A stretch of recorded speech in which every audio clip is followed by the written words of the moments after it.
கைலாசம் பாலச்சந்தர் 1930 ஜூலை 9ஆம் நாள் இவரது சொந்த ஊரான கும்பகோணம் திருவாரூர் இடையே உள்ள நன்னிலம் அருகிலான நல்லமாங்குடியில் கைலாசம் ஐயர் காமாட்சி அம்மாள் இணையருக்கு ஒரு நடுத்தர பிராமணர் குடும்பத்தில் பாலச்சந்தர் மகனாக பிறந்தார்.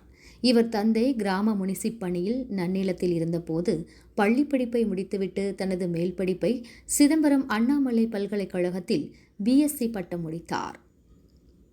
இவர் மேடை நாடகத்துறையில் இருந்து திரைத்துறைக்கு வந்தவர். திரைத்துறையில் 1965ஆம் ஆண்டு வெளியான நீர்க்குமிழி இவரது முதல் இயக்கமாகும். நாகேஷ் இதில் கதாநாயகனாக நடித்தார். இவருடைய பெரும்பாலான படங்களில் மனித உறவு முறைகளுக்கு இடையிலான சிக்கல்கள், சமூக பிரச்சினைகள் ஆகியவையே கருப்பொருளாய் விளங்கின. அபூர்வ ராகங்கள், புன்னகை மன்னன், எதிர்நீச்சல், வறுமையின் நிறம் சிவப்பு, உன்னால் முடியும் தம்பி முதலியன இவர் இயக்கிய சிறந்த படங்களில் சிலவாகும். மேலும் 80-90களின் தமிழ் திரையுலகை தீர்மானித்த முக்கிய முன்னணி நடிகர்களான ரஜினிகாந்த் மற்றும் கமல்ஹாசன் ஆகிய இரு துருவ போட்டி நடிகர்களை அறிமுகம் செய்தவர்.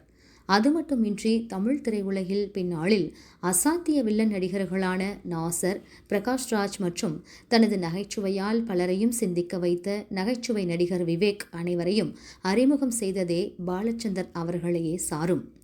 தமது இயக்கத்தில் பாலச்சந்தர் அதிகமாக பயன்படுத்திய நடிகர்கள் ஜெமினி கணேசன், நாகேஷ், மேஜர் சுந்தரராஜன், கமல்ஹாசன், முத்துராமன் ஆகியோர்.